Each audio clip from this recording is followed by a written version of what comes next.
مزید برآں اللہ کے قرآن اور پیغمبر خاتم کے فرمان کی روشنی میں دو ایسے اور دو روایتیں ایسی پیش کر دوں کہ کسی انصاف پسند آدمی کو صبح قیامت تک علی کی افضلیت میں شک کرنے کی جرأت نہ ہو سکے۔ پہلی آیت آیہ مباہلہ ہے، قل تعالوا ندعو ابناءنا وابناءکم ونساءنا ونساءکم وانفسنا وانفسکم ثم نبتہل فنجعل لعنت اللہ علی الکاذبین۔ تم اپنے بیٹوں کو بلاؤ، ہم اپنے بیٹوں کو بلاتے ہیں، تم اپنی مستورات کو بلاؤ، ہم اپنی مستورات کو بلاتے ہیں، تم اپنے نفسوں اور جانوں کو بلاؤ، ہم اپنے نفسوں اور جانوں کو بلاتے ہیں۔ پھر مل کے کریں گے مباہلہ، گڑ گڑا کر تضرع و داری کے ساتھ بد دعا کریں گے، جو سچے ہوں گے وہ جھوٹوں پر لعنت خدا کریں گے۔ میں واقعہ مباہلہ نہیں پڑھنا چاہتا، نہ یہاں مناسبت نہ ضرورت، میں تو صرف اتنا کرنا چاہتا ہوں آج کل کے جدید مفسروں کی تفسیروں سے قطع نظر کر کے قدیم دور کے تمام مفسرین اسلام کی تفسیروں کو اٹھا کر سامنے رکھنے آپ کو یہی ملے گا کہ پیغمبر جب میدان مباہلہ میں تشریف لے جاتے ہیں تو ابنا انا کی جگہ حسنین شریفین کو ساتھ لے جاتے ہیں، نساء انا کی جگہ صرف خاتون قیامت کو ہمراہ لے جاتے ہیں، اور انفسا نا کی جگہ ایک علی ابن ابی طالب علیہ افضل التحیت والثناء کو ساتھ لے جاتے ہیں۔ حالانکہ پڑھے لکھے لوگ سمجھ سکتے ہیں کہ تمام صیغے جمع کے ہیں، اب نا میں چاہتے تو تمام صحابہ کرام تمام کلمہ گویان اسلام کے بیٹوں کو لے جا سکتے تھے، الفاظ میں گنجائش تھی، تمام اسلام کی خواتین کو ساتھ لے جاتے تو لفظ نساء انا میں گنجائش تھی، تمام اپنے ساتھ بیٹھنے والے بزرگوں خردوں کو ساتھ لے جاتے تو انفسنا کے لفظ میں گنجائش تھی۔ لیکن عالم اسلام کے مورخ، محدث اور مفسر اس حقیقت پر متفق نظر آتے ہیں کہ پیغمبر اگر میدان مباہلہ میں تشریف لے گئے تو آخذا للحسن و محتضلا للحسین و فاطمہ تمشی خلفہ و علی یمشی خلفہا۔ یہ خمسہ نجبا اس شان سے نکلے کہ پیغمبر آگے آگے حسن مجتبی کی انگلی پکڑے ہوئے، حسین کو گود میں اٹھائے ہوئے، آگے آگے حجاب رسالت، پیچھے پیچھے پردہ امامت، درمیان میں 11 کی والدہ اور 12ویں کی امانت، خاتون قیامت خرامہ خرامہ چل رہی ہیں۔ پیغمبر کہتے جاتے ہو میری اطرت اہل بیت، آج صادقین و کاذبین کے درمیان مباہلہ ہوگا، اذا دعوت فامنوا، دعا میں کروں گا، آمین تم کہنا۔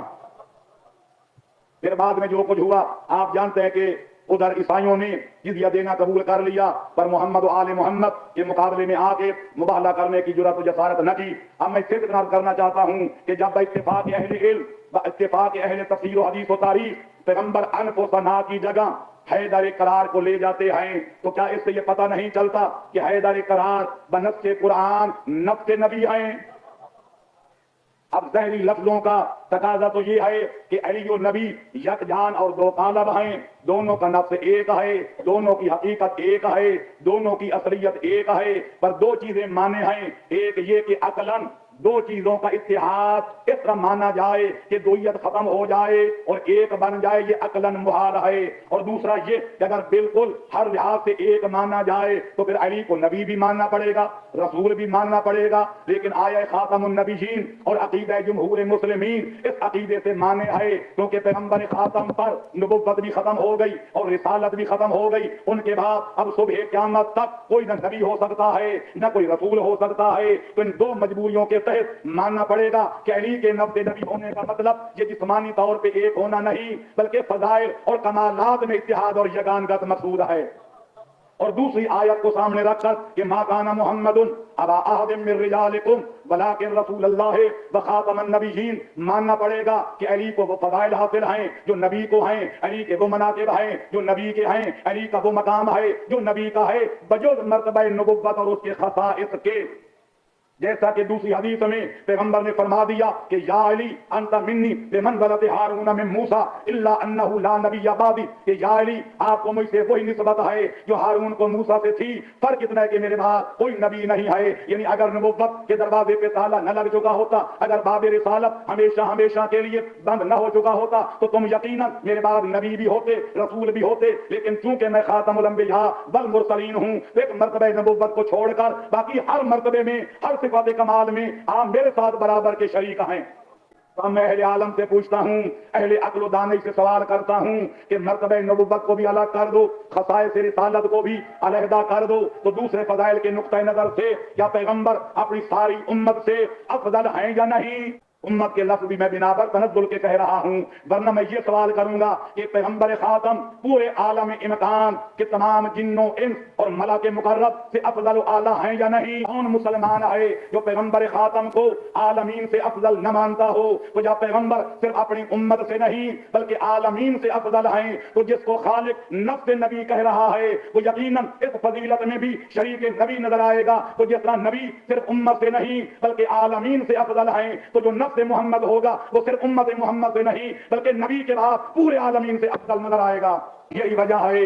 کہ ایک کتاب جس کا نام ہے المحاسن والاضداد مطبوعہ مصر، اس میں ایک عجیب واقعہ درج ہے۔ ایک عالم جلیل ہمارے بھائیوں کے گزرے ہیں، یہ ان کا نام تھا محمد ابن عائشہ محدث۔ ایک آدمی نے اس محدث جلیل کی خدمت میں حاضر ہو کر عرض کیا کہ مجھے پیغمبر خاتم کے کچھ اصحاب کے کچھ فضائل سنائیں۔ اس عالم جلیل نے چند صحابہ کے چند فضائل بیان کیے، پھر خاموشی اختیار کر لی۔ سائل نے چین پر جبی ہو کے کہا فَأَيْنَ عَلِيُّ بْنُ أَبِي طالب، آپ نے اور صحابیوں کے فضائل تو بتائے اور علی کو کیوں نظر انداز کر دیا؟ وہ چین پر جبی اس بات پہ تھا کہ تم نے علی ولی کے فضائل کیوں نہیں بتائے، لیکن محمد ابن عائشہ کے چہرے کے تیور بدل گئے کہ تو بڑا احمق ہے، تجھے اپنا سوال بھی یاد نہیں ہے۔ میں کہا یک نہ شو دو شو، میرا سوال بڑا واضح ہے کہ میں نے کہا تھا اصحاب نبی کے فضائل سناؤ۔ محدث کہتے ہیں یہی تو میں کہنا چاہتا ہوں، تم نے کہا تھا اصحاب نبی کے فضائل سناؤ، میں نے سنا دیے، تم نے یہ تو نہیں کہا تھا کہ نفس محمد کے مناقب سناؤ۔ اصحاب اور ہیں، نفس محمد اور ہیں، اس لیے تم نے جو سوال کیا تھا میں نے اس کی تعمیل کر دی۔ اگر تم یہ سوال کرتے کہ نفس نبی کے مناقب سناؤ تو میں سوائے علی کے کسی کا نام ہی نہ لیتا۔ الفضل ما شہدت بہ الاعداء، صلوات پڑھے محمد و اہل بیت محمد۔ آؤ دوسری آیت، اتنا ہی اس آیت کی تشریح کافی ہے۔ خالق فرماتا ہے ان الذین آمنوا وعملوا الصالحات اولئک هم خیر البریہ، بڑی واضح آیت۔ جو لوگ صاحبان ایمان ہیں یعنی مومن کامل ہیں، وعملوا الصالحات اور تمام اعمال صالحہ بجا لاتے ہیں، خالق ان کا صلہ بیان کرتا ہے اولئک هم خیر البریہ، بریہ کہتے ہیں ساری مخلوق کو، تو یہی ساری مخلوق کے خدا سے افضل بھی ہیں اور اعلیٰ بھی ہیں، جن کے ایمان کا پلہ سب سے مافوق نظر آئے اور جو اعمال صالحہ میں سب سے آگے نظر آئے، سمجھ لو کہ ساری کائنات سے افضل بھی وہی ہے، اعلیٰ بھی وہی ہے۔ 20 کتابیں میرے سامنے کھلی ہوئی ہیں اور اسی آیت کو میں نے اپنی کتاب تجلیات صداقت ایک عنوان کے طور پر سرنامے پہ لکھ کر نیچے 20 کتابوں کے حوالے تمام اہل اسلام کی تفسیریں حدیثیں چھلک رہی ہیں کہ جب پیغمبر سے پوچھا گیا کہ یا رسول اللہ وہ خیر البریہ کون بزرگوار ہیں،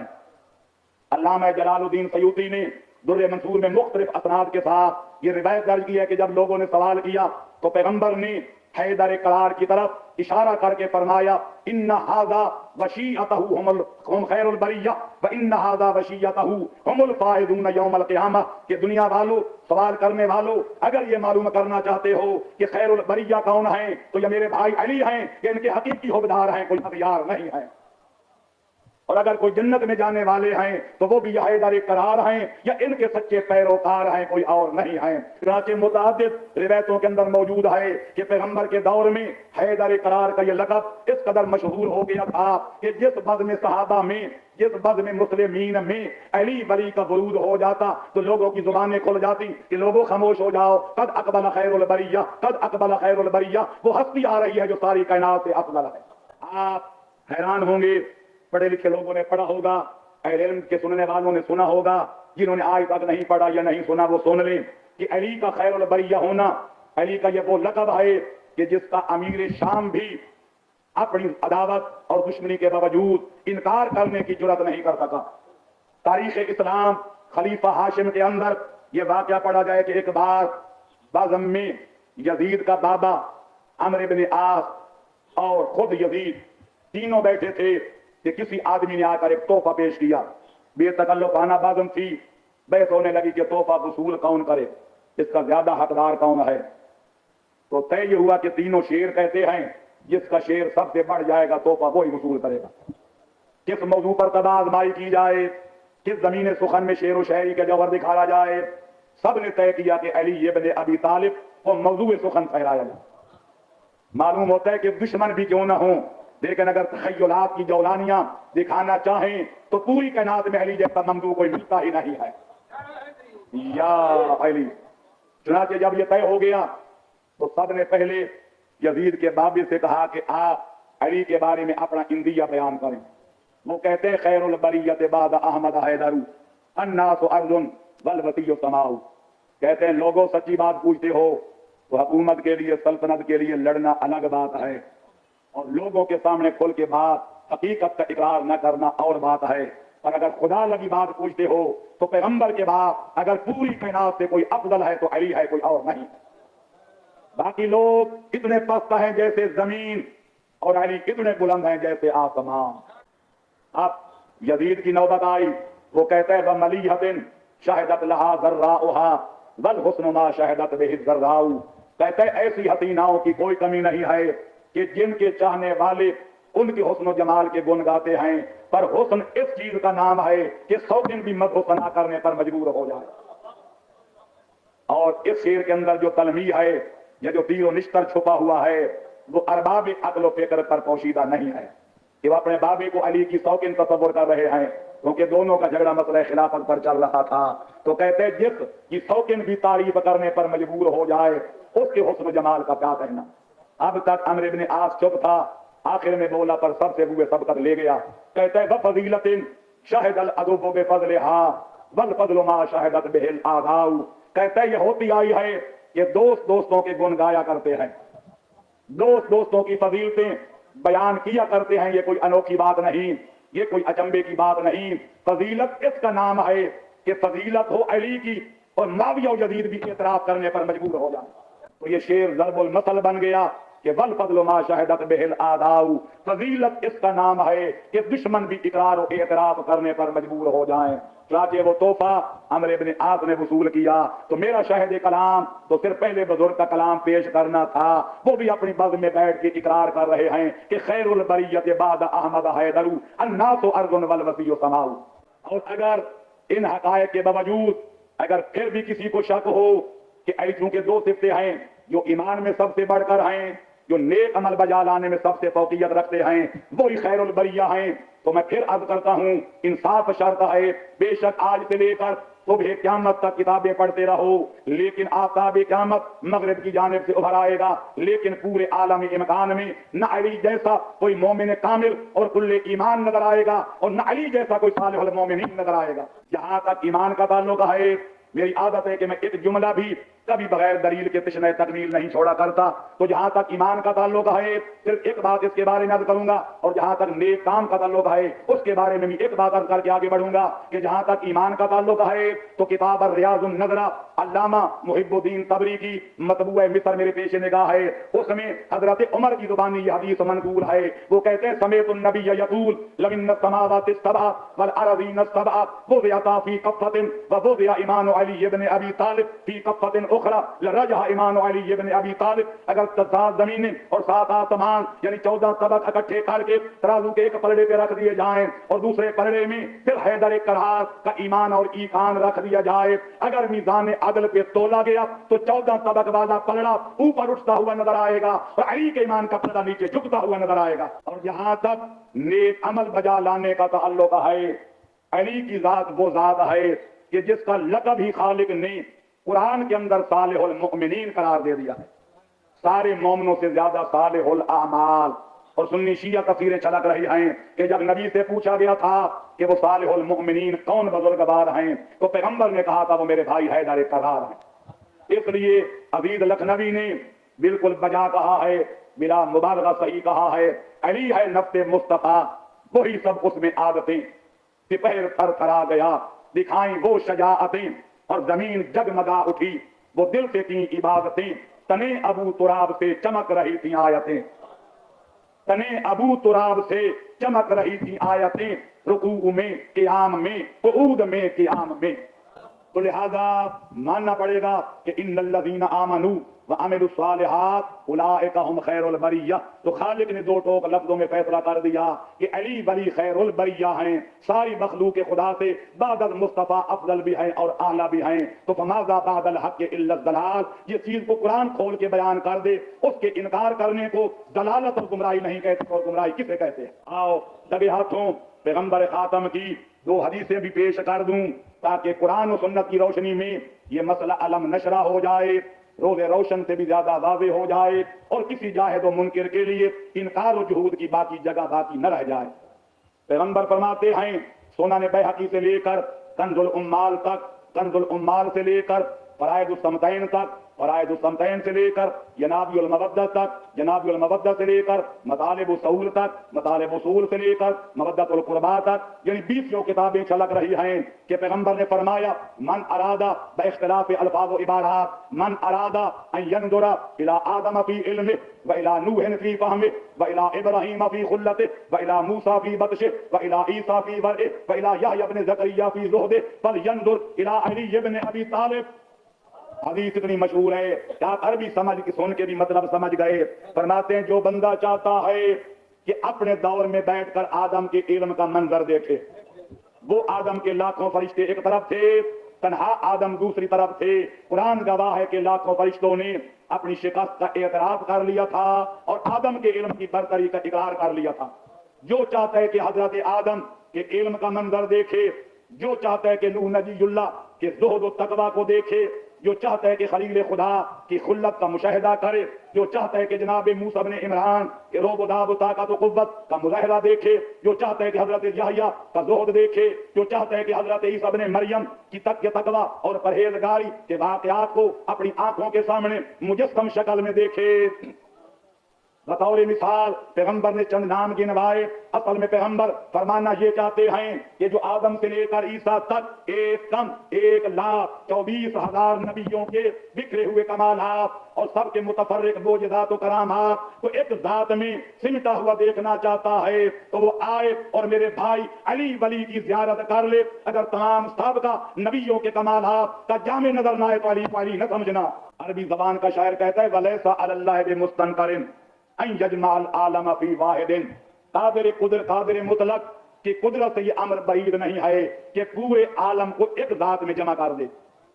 تو اگر خالق چاہے تو آدم سے لے کر عیسیٰ تک متفرق نبیوں کے متفرق کمالات کو ایک ذات میں اکٹھا کرنے پر قادر ہے. اسی بنا پر کسی فارسی شاعر نے یوں مولا علی کو خراج عقیدت پیش کیا ہے کہ حسن یوسف دم عیسیٰ ید بیضا داری آنکھ خوباں ہم دارن تو تنہا. بتاؤ ایک طرف امت محمدیہ کے عام لوگ ہوں، ایک طرف سابقہ نبیوں میں سے کوئی ایک نبی ہو، افضل کسے کہو گے؟ نبی کو. 73 فرقوں کا اتفاق، نبی باقی لوگوں سے افضل. کہ جو علی ایک نبی کا نہیں، ایک کم 1,24,000 نبی کے مساوی ہو، کیا وہ افراد امت محمدیہ سے افضل نہیں ہوگا؟ یہ تو میں برقبیل تنزل کہہ رہا ہوں، ورنہ حقیقت تو یہ ہے کہ اگر ذرا گہری نظروں سے حقائق کا جائزہ لیا جائے تو نبی آدم سے لے کر عیسیٰ تک ہر نبی کی جو نمایاں صفت تھی، جو انفرادی صفت تھی، وہ علی کی ذات میں جمع نظر آتی ہے. تو سارے نبیوں کے انفرادی کمالات کا حامل علی نظر آتا ہے. اگر مجموعاً دیکھو تو وہ انبیاء کے مساوی نظر آتے ہیں، پر جس نبی ایک کو علی کے مقابلے میں لاؤ گے علی اس سے افضل نظر آئیں گے، کیونکہ وہ سابقہ سارے نبیوں کے مختلف کمالات کے حامل نظر آتے ہیں. تو جو سابقہ نبیوں سے افضل نظر آئے امت محمدیہ اس کی برابری کی جرات کس طرح کر سکتی ہے؟ تو لہذا اگر اور نہیں تو اتنا تو ماننا پڑے گا کہ پیغمبر خاتم کے بعد پوری امت محمدیہ میں علی کا نہ کوئی ہمسر نظر آتا ہے نہ کوئی ثانی نظر آتا. بس ایک جملے والی حدیث پیغمبر کی پیش کر کے آج کا بیان ختم کر دوں کہ نبی نے یہ فرما کر بات ختم کر دی. اس موضوع پر مفصل کتابیں لکھی جا چکی ہیں صرف اسی ایک حدیث پر، اور میں نے بھی اپنی بات تالیفات میں 20 حوالے باقاعدے صف و سطر اپنے بھائیوں کی کتابوں سے نقل کی ہے کہ پیغمبر نے یہ فرما کر صبح قیامت کے طلوع ہونے تک علی کی افضلیت کے بارے میں کیلو کار کے دروازے بند کر دیے. فرماتے ہیں علی خیر البشر من ابا فقد کفر. میرے بعد علی ساری کائنات کے انسانوں سے افضل ہیں، جو علی کو افضل نہیں مانتا وہ میرا مسلمان کہلانے کا حقدار نہیں. یا علی، آپ فرماؤ کوئی کسر باقی رہ گئی ہے؟ جب قرآن اور پیغمبر کا فرمان، بزرگوں کا کلام، تاریخ اسلام چاروں اس حقیقت پر متفق نظر آتے ہیں کہ پیغمبر خاتم کے بعد کوئی ہستی اگر افضل الکائنات ہے، کوئی افضل الموجودات ہے، کوئی خیر الممکنات ہے تو وہ علی ولی کی ذات ہے، کوئی اور نہیں ہے. تو بس فیصلہ ہو گیا، جو پیغمبر کے بعد ساری کائنات سے افضل ہوگا، پیغمبر کی مسرت کا مالک بھی وہی ہوگا اور حامل بھی وہی ہوگا. لہذا دو ہی راستے ہیں اہل عالم کے لیے، یا علی کا کوئی ثانی ڈھونڈ کے لائیں، اور اگر قیامت تک وہ ایسا نہیں کر سکتے تو ضد چھوڑ دیں، قد چھوڑ دیں، بزرگوں کی تقلید کے پٹے توڑ دیں اور مان جائیں کہ پیغمبر کے بعد علی ولی کے سوا پیغمبر کی مسند کا کوئی مالک نہیں ہے. ادھر آ بحر عشق کے پنج تن میں ڈال دے کشتی، جو اس میں ڈوب جائے اس کا بیڑا پار ہوتا. ایک عربی شاعر نے لوگوں کو بڑا مفید مشورہ دیا ہے، دل چاہتا ہے وہ دو شعر سنا دوں. شاعر کہتا ہے اذا شئت البراءة من صغیر واجرا من الہ بالصلاۃ فلا تبطل صلاتک بالضلالہ فحرکب یا اخی فلک النجاۃ. اے برادر عزیز، اے برادر مسلمان، اگر تو چاہتا ہے کہ تجھے نماز روزے کا ثمر مل جائے، پھل مل جائے، اجر و ثواب مل جائے، تو کہتے ہیں اپنی نمازوں کو ضائع نہ کر.